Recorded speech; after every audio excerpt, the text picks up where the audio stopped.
तारांकन भूतिया हवेली। तारांकन। रात के घने अंधेरे में छोटे से गांव के बाहर एक पुरानी हवेली खड़ी थी। ये हवेली कई सालों से वीरान पड़ी थी, लेकिन गांव वाले कहावतें सुनाते थे कि वहां रात को अजीब अजीब आवाजें आती हैं। रवि, एक उत्साही युवा पत्रकार, ने इस हवेली के बारे में सुनी कहानियों को सही मानने का निर्णय लिया। एक रात उसने हवेली के अंदर जाने का फैसला किया।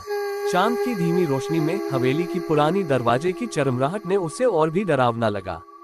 हवेली के अंदर कदम रखते ही रवि ने महसूस किया कि ठंडी हवा का झोंका उसके शरीर को सहलाने लगा।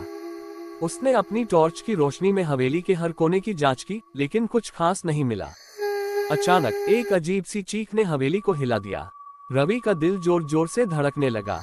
वह आवाज की ओर बढ़ते हुए एक पुरानी तस्वीर के पास पहुंचा। तस्वीर में एक महिला का चेहरा था, जिसका चेहरा अजीब रूप से विकृत और दुखी लग रहा था। रवि ने तस्वीर को ठीक करने की कोशिश की, लेकिन जैसे ही उसने तस्वीर को छुआ, वह महिला की चीखें सुनाई देने लगीं। रवि की आंखें चौड़ी हो गईं और उसने महसूस किया कि हवेली के सभी दरवाजे और खिड़कियां अपने आप बंद हो रही थीं। बाहर की दुनिया की कोई आवाज नहीं आ रही थी। अचानक हवेली के एक कोने से एक अस्पष्ट रूप सामने आया। वह भूतिया रूप धीरे धीरे उसकी ओर बढ़ रहा था।